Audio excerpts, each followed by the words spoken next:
Coming up, the story of an iconic hard rock song that seemed like a curse.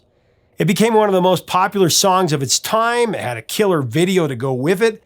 However, the songwriter and lead singer regretted writing it. He met his future wife when filming the video, and it was the last grasp of glam metal a year before the genre became extinct altogether. The band members tell us the real story next on Professor of Rock. Hey music junkies, Professor of Rock, always here to celebrate the greatest artists and the greatest songs of all time. If you love the rock era, rock and roll, the 60s, the 70s, the 80s, the 90s, subscribe below. Just do it. Also, you really ought to check out our Patreon link below, where you can get extra content and you can become a producer with us and help us curate this history. It's really important. It helps us do more interviews and more videos. And if you're a true music junkie, pick up your own Professor of Rock hoodie. Now, in the rock era, it was unbelievable how much could change in just 1 year. I remember being a young teenager in the 8th grade, and I was loving metal and new wave. It was 1990, though it still felt like the 80s because nothing much had changed.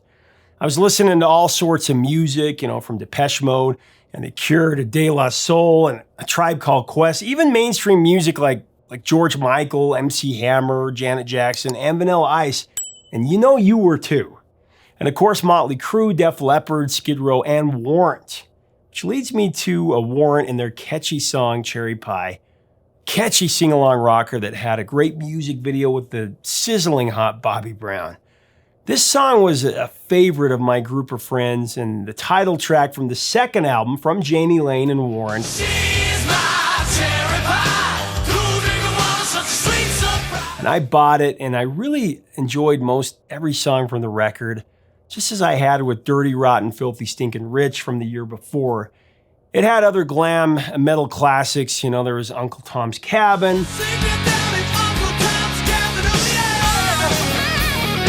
And I Saw Red, a great ballad. It had an album cover that just knocked us out. Interestingly enough, Warrant released the song Cherry Pie on September 8, 1990. It would go to the top 10 on the Billboard Hot 100 and become one of Warrant's signature songs, if not their signature. It's one that Jani would complain about. More on that in a second.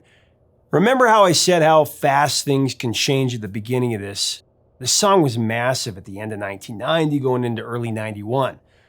George H.W. Bush was the president in that moment. Twin Peaks was all the rage on television, and Cherry Pie was rocking on radio, taking glam metal to the masses. And then just 1 year later, almost to the day, on September 10th, 1991, a little band called Nirvana released a song called Smells Like Teen Spirit.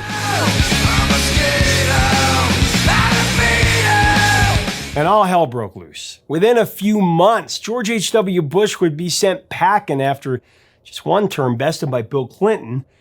Twin Peaks, the critical darling of TV that was all the rage, was canceled, and Warrant and most other glam metal bands were wiped off the face of the mainstream earth.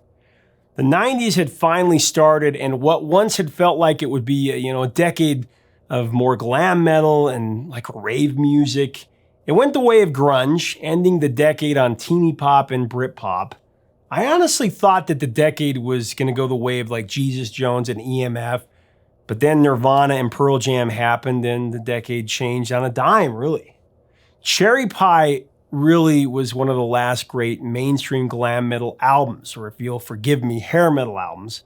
Hair metal, of course, a term that the critics coined and really ticked some bands off. Regardless, Warrant released their third album, Dog Eat Dog, in August of 92, and that, though it went gold, it was significantly less successful than their first two records, and eventually the band broke up and the label kind of gave up on all that music. Now, they came back with a Seattle-influenced album, Ultraphobic, in 1995, but they had new members, and it was never quite the same. Later in a VH1 documentary, Jani Lane would say that he wished that he had never written Cherry Pie. In fact, his exact words were, I could shoot myself in the head for writing that song. However, he later said that he didn't mean what he said. He explained that he had been under personal stress at the time of the VH1 interview, and had no ill feelings toward the hit song. What he said exactly was, and I quote, "Can I clear the air on that? They just caught me on a bad day. It was a bad moment. I was going through a divorce. My mom had just passed away. All this stuff was going on, and they, sit me down in a chair and want to start grilling me with questions, and I didn't want to be there. So, push that interview to the side. I'm happy as a clam to have written a song that is still being played and still dug by so many people. It's hard enough to write a song, let alone one that sticks around." End of quote.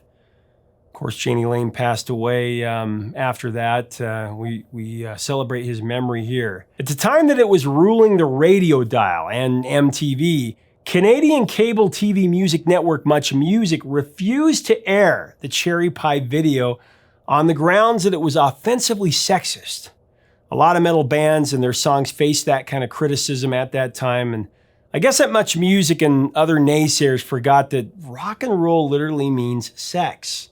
Everybody from Muddy Waters with Manish Boy, Howlin' Wolf with Backdoor Man, and Little Richard with Tutti Frutti sang about the same exact thing, just with different titles.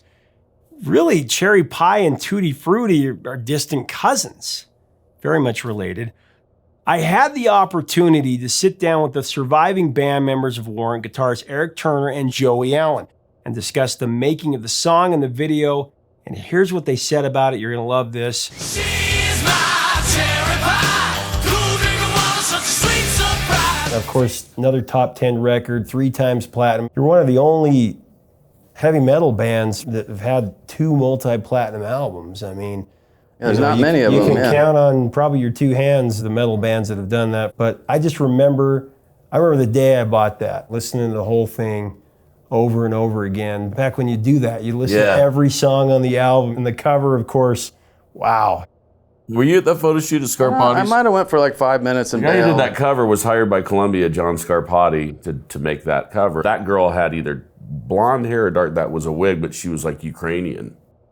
And she was just ruling this photographer. If usually the photographer is managing the model, she was totally managing him. And he was the nicest guy in the world, John Scarpati, Oh, he's right? a great guy, yeah. I will not do this! Well, maybe she was right, because the cover turned out great. Tastes so good, make a grown man cry. Sweet cherry pie. Well, the title track, top 10 hit. It's one of those songs, though, one listen, and you're singing along. Swinging on the front porch, swinging on the lawn, swinging where we want, 'cause there ain't nobody home. You had to know that was a hit song. And I know the story behind it, that Donnie wanted to... Another song, a song He wanted across, love but in an elevator, I think. what I heard, it was he wanted a cross between Pour Some Sugar on Me and Love in an Elevator.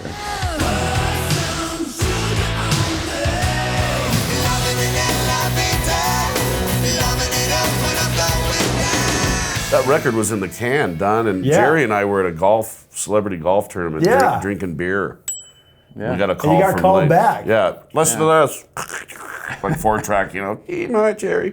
Get back here now. And we went right back in Written on a pizza box, too, that's now in the Hard Rock Cafe, right? Wow. I don't know. Yeah. I've heard that. I haven't They've got actually it seen down in the Hard Rock Cafe in Florida. I don't know if it's still there, but it was there a few years ago. I remember seeing it. But it became this song that still played all the time. You see it in movies. Yeah, all the that time. song took on a life of its own. It's not our biggest hit, but everybody thinks it is, and in a way, I think it is, because it's just this, it stood the test. Party anthem. Yeah, that song has been in, I can't even tell you how many movies. Supernatural. Cool drinking water, such a sweet surprise. Tastes so good. Been on the Cleveland show. Family Well, Guy. that's double D Day. She's my cherry pie, cool drinking water, such a Grown-ups too. No, thank you. I'm good, thank you. Well, I might as well enjoy this. And Bad Grandpa. Guitar Hero 2. On and on and on and on. tastes so good, make a grown man cry. Cherry pie, put a smile on your face.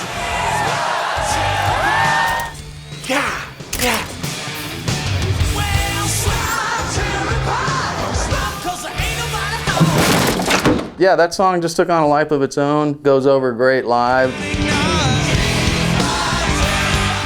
I always say I wish we had 10 more of those. I know. Yeah. Would be nice. Well, the Cherry music pies. video too. You guys look like you're having a lot of fun. man. Yeah, no, it was great. Scream, you scream, and I'll scream. That was a fucking beating. Don't kid yourself. It was a It was like long. 120 degrees on a white set for like 2 days. Of Oh hell. yeah, Jeff Stein directed. Great, It was great fun. guy. you know? yeah. And I remember also the solo CC DeVille.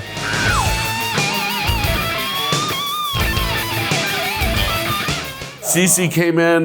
We wanted the Poison tour, and we Yeah. thought that would we already had our Solidify line in the it. water, and we thought that'll catch it, you know. And so we had him picked up around 1 o'clock of the day. He was just waking up.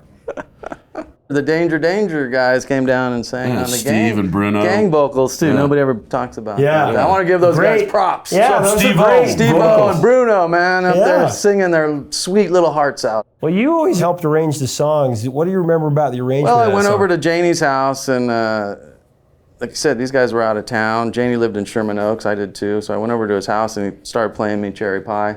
And we just sat there, and I helped him with the arrangement. Nothing that we all haven't done with other songs before, but for Yeah. whatever reason, felt like giving me an arrangement credit. Well, Yeah. whatever. That was Well, good. it's great how it nice opens, gesture, I too. guess. Yeah.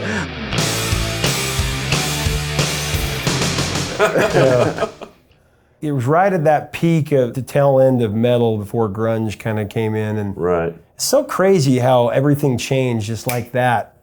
It was like that, You know, pretty much. Yeah, well, we were at the tail end of that whole movement, I think. You know, it started in the early 80s and went through, and then we came in late, like 89, right? Yeah. First record Yeah, we hair did. metal had a good decade of Yeah. dominance, and Well, when people remember hair metal, they'll remember the beginning of it, and remember kind of the middle of it, the peak of Right. it, and at the end And of we it, stabbed you were it that dead. band. Yeah. We stabbed it dead, man. well, we're trying to resuscitate it, so we get some good credit for that. You know? And people miss it. She's my cherry pie. Smile on your face. Thank you for watching. Leave us a comment about Warrant, about this song. What do you remember about it and this era? Do you remember how fast it changed? To hear the song, click on our playlist below to get Warrant merch and their music. Hit up our Amazon links. If you dig our content, we would love for you to subscribe. If you want to help support our mission of music, music history, click on our Patreon link and pick yourself up a hoodie as well. Help us keep the music alive. It's so essential. Till next time, 3 chords and the truth, my friends. Stay safe.